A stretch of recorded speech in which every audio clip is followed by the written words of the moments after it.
بسم اللہ الرحمن الرحیم۔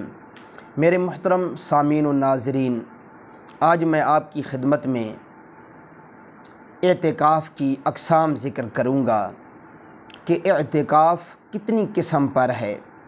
ساتھ ہی اعتکاف کے متعلق ایک فضیلت ذکر کروں گا کہ آپ صلی اللہ علیہ وآلہ وسلم کا ایک فرمان مبارک حضرت ابن عباس رضی اللہ تعالی عنہ راوی ہیں اور ابن ماجہ میں موجود ہے کہ حضرت ابن عباس رضی اللہ تعالیٰ عنہ فرماتے ہیں کہ حضور پاک صلی اللہ علیہ وآلہ وسلم نے فرمایا کہ اعتکاف کرنے والا گناہوں سے محفوظ رہتا ہے اور اس کے لیے نیکیوں کا سلسلہ تمام نیکی کرنے والوں کی مانند جاری رہتا ہے۔ یعنی معتکف اعتکاف کی وجہ سے عبادت و نماز جنازہ وغیرہ میں نہیں جاتا، مگر اس کے لیے نیکیاں پھر بھی لکھی جاتی ہیں۔ تو میرے محترم سامعین و ناظرین، اب آتے ہیں اعتکاف کی اقسام کی طرف۔ تو اعتکاف کی 3 قسمیں ہیں۔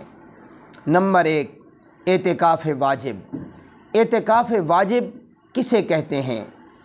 تو اس کی تعریف سنیں۔ مثلاً کسی نے منت مان لی کہ میں خدا کے واسطے 3 روز کا اعتکاف کروں گا، یا اس طرح کہا کہ اگر میرا فلاں کام ہو گیا تو خدا کے واسطے 2 روز کا اعتکاف کروں گا، تو یہ اعتکاف واجب ہے۔ اور اعتکاف کی دوسری قسم یہ سنت مؤکدہ ہے۔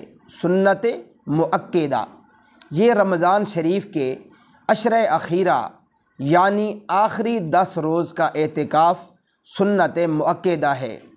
اس کی ابتدا 20 تاریخ کی شام یعنی غروب آفتاب کے وقت سے ہوتی ہے اور عید کا چاند دیکھتے ہی ختم ہو جاتا ہے۔ چاند چاہے 29 تاریخ کا ہو یا 30 کا، دونوں صورتوں میں سنت ادا ہو جائے گی۔ یہ اعتکاف سنت مؤکدہ علی الکفایہ ہے، یعنی بعض لوگوں کے کر لینے سے سب کے ذمہ سے ادا ہو جاتا ہے۔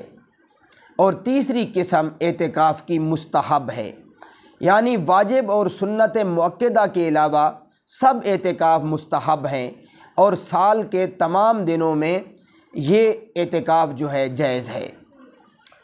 تو میرے محترم سامعین و ناظرین، اللہ تعالی ہمیں اعتکاف کرنے کی توفیق عطا فرمائے۔ بالخصوص ابھی عنقریب اعتکاف کا سلسلہ شروع ہونے والا ہے۔